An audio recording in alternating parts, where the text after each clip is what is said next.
Hormuz প্রণালীর পানি আজ স্থির। জাহাজ নেই, ট্যাঙ্কার নেই, তেল নেই, কিন্তু সেই স্থির পানির নিচে কি কিছু নেই?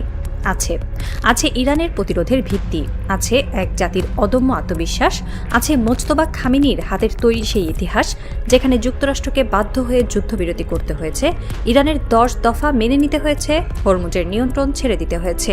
হ্যাঁ, আজ জাহাজ আসছে না, কিন্তু এই না আসা ইরানের পরাজয় নয়। এটি বিশ্বের সেই কাপুরুষতার প্রতিফলন যে এখনও ইরানের শক্তিকে ভয় পায়।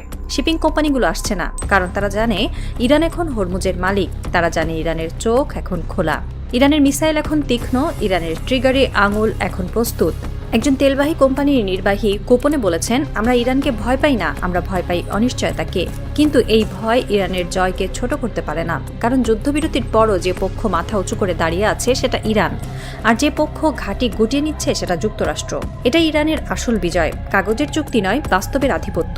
জাহাজ আসুক বা না আসুক, হরমুজের চাবি এখন ইরানের হাতে, আর এই চাবি কখনো ছাড়বে না ইরান। ইরানের ইতিহাস রক্তাক্ত। 1979 সালের বিপ্লব, 8 বছরের ইরান ইরাক যুদ্ধ, নিষেধাজ্ঞার কঠিন দিন, গোয়েন্দা হত্যা, পারমাণবিক বিজ্ঞানীদের শাহাদত, সর্বোচ্চ নেতার শাহাদত। ইরান বারবার পড়েছে, বারবার ধ্বংস হয়েছে, বারবার মাটি থেকেই মাথা তুলে দাঁড়িয়েছে। এবারও তাই। যুক্তরাষ্ট্র ও ইসরায়েল ভেবেছিল ব্যাপক হামলায় ইরান ভেঙে পড়বে, ইরানের অর্থনীতি ধ্বংস হবে, জনগণ বিদ্রোহ করবে, কিন্তু তারা যা দেখল তা ছিল ভিন্ন। তারা দেখল তেহরানের রাস্তায় 70 লাখ স্বেচ্ছাসেবী সেবার নাম লেখাতে এসেছে। তারা দেখল একটি জাতি যুদ্ধক্ষেত্রে নিজের অস্তিত্ব রক্ষার জন্য পাগলের মতো লড়ছে। তারা দেখল মোজতবা খামেনির পিতার রক্তের শপথ নিয়ে ইরানের সবচেয়ে বড় কূটনৈতিক বিজয় ছিনিয়ে এনেছে। এই বিজয় শুধু হরমুজের নয়, এই বিজয় ইরানের আত্মার। এই বিজয় প্রমাণ করে প্রযুক্তি আর অস্ত্র দিয়ে জাতির মনোবল কেনা যায় না। ইরানকে দমাতে চাইলে ইরানিদের হৃদয় বদলাতে হবে, আর সেটা পৃথিবীর কোনো শক্তির পক্ষে সম্ভব নয়।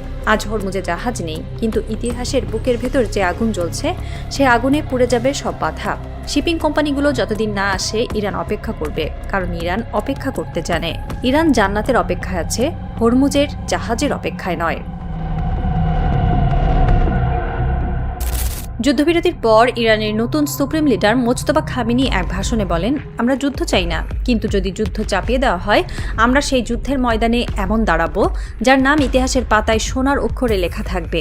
ভাষণটি ছিল ইস্পাত কঠিন। তিনি আরও বলেন, আমরা হরমুজের চাবি কাউকে দেব না, আমাদের রক্তের বিনিময়ে এই চাবি পাওয়া। আর জাহাজ আসছে না, কাল আসবে না, পরশু আসবে না, কিন্তু ইরান আসবে, ইরান থাকবে, ইরান জিতবে। এই ভাষণের পর ইরানের রাস্তায় লাখ লাখ মানুষ নেমে আসে, তাদের হাতে ইরানের পতাকা। তারা চিৎকার করে, ইরান জিন্দাবাদ, মোজতবা জিন্দাবাদ। তারা কাঁদছে, সেই কান্না দুর্বলতার নয়, গৌরবের, কারণ তারা জানে পৃথিবীর সবচেয়ে বড় পরাশক্তি তাদের মাথা নত করাতে পারেনি। বাধ্য হয়ে যুদ্ধবিরতি করেছে, ইরানের শর্ত মেনে নিয়েছে, হরমুজ ছেড়ে দিয়েছে। একজন বৃদ্ধা তেহরানের রাস্তায় দাঁড়িয়ে বলছেন, আমি 1979 সালের বিপ্লব দেখেছি, আমি ইরাক ইরান যুদ্ধ দেখেছি, আমি আজ দেখছি আমাদের ছেলেরা বিশ্বের বুকে ইরানের পতাকা উড়িয়েছে। জাহাজ আসুক বা না আসুক, এই পতাকা কখনো নামবে না। হরমুজ ফাঁকা, শিপিং কোম্পানিগুলো অপেক্ষায়, যুক্তরাষ্ট্র চুপ, ইসরায়েল চুপ, উপসাগরীয় দেশগুলো আতঙ্কে। আর ইরান হাসছে। ইরান জানে বিশ্বের 30% তেল হরমুজ দিয়েই যায়।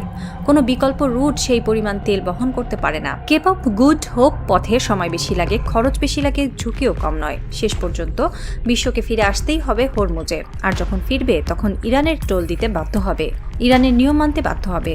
এই অপেক্ষার সময় ইরান নিজেকে আরও শক্তিশালী করছে। ভূগর্ভস্থ মিসাইল সিটিতে নতুন মিসাইল মোতায়েন করছে, ড্রোন প্রযুক্তি আরও আধুনিক করছে, হরমুজের তীরে নতুন নৌঘাঁটি করছে। ইরানের বিপ্লবী গার্ডের এক কমান্ডার বলেছেন, আমরা অপেক্ষা করতে পারি, আমাদের কাছে সময় আছে, আমাদের কাছে জ্বালানি আছে, আমাদের কাছে জনগণ আছে। যুক্তরাষ্ট্রের কাছে কি আছে? বন্ধ ঘাঁটি, ভাঙা রাডার আর ট্রাম্পের ট্রুথ সোশ্যালের পোস্ট। এই অপেক্ষার নাম ইরানের কৌশল, এই অপেক্ষার নাম ধৈর্যের জয়।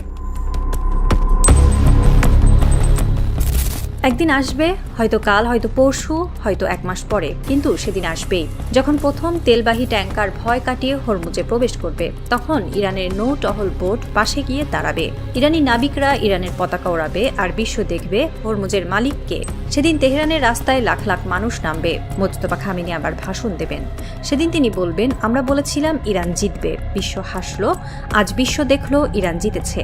সেদিন ইরানের প্রতিটি ঘরে ঘরে উৎসব হবে, মসজিদে মসজিদে শুকরিয়া আদায় হবে। হবে, শহীদদের পরিবার কাঁদবে, কিন্তু সেই কান্না হবে আনন্দের, কারণ তাদের স্বজনদের রক্ত বৃথা যায়নি। তাদের ত্যাগের বিনিময়ে ইরান পেয়েছে সম্মান, পেয়েছে মর্যাদা, পেয়েছে হরমুজ। হরমুজের পানি আজ স্থির, কিন্তু সেই স্থির পানির নিচে লুকিয়ে আছে ইতিহাসের সবচেয়ে বড় গল্প। সেই গল্প একটি জাতির অদম্য প্রতিরোধের, সেই গল্প মায়ের কোল থেকে ছিনিয়ে নেওয়া সন্তানের, সেই গল্প পিতার রক্তের শপথ নেওয়া পুত্রের, সেই গল্প ৭০ লাখ স্বেচ্ছাসেবীর, সেই গল্প হরমুজের, সেই গল্প ইরানের। জাহাজ আসছে না, আসতে দিন, ইরান অপেক্ষা করবে, ইরান হাসবে, ইরান গান গাইবে, কারণ ইরান জানে শেষ হাসি তারই, শেষ বিজয় তারই, শেষ ইতিহাস তারই। মুজতবা খামেনি আজ রাতে জানালার পাশে দাঁড়িয়ে তিনি হরমুজের দিকে তাকিয়ে আছেন। তার চোখে পানি নেই, আছে আগুন, আছে গর্ব, আছে তৃপ্তি। তিনি হাসছেন কারণ তিনি জানেন তার পিতার রক্তের শপথ পূর্ণ হয়েছে। ইরানের পতাকা আজ হরমুজের প্রতিটি ঢেউয়ে প্রতিফলিত হয়, আর সেই পতাকা কখনো নামবে না। পানি যেমন গভীর থেকে ওপরে ফেনায়িত হয়, তেমনি ইতিহাসের গভীর থেকে জেগে উঠেছে ইরানের অহংকার। হরমুজের প্রতিটি ফোঁটা এখন সেই অহংকারে ভাসে।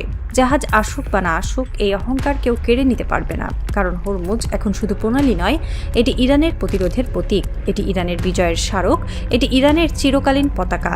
জিন্দাবাদ হরমুজ, জিন্দাবাদ ইরান, জিন্দাবাদ প্রতিরোধ।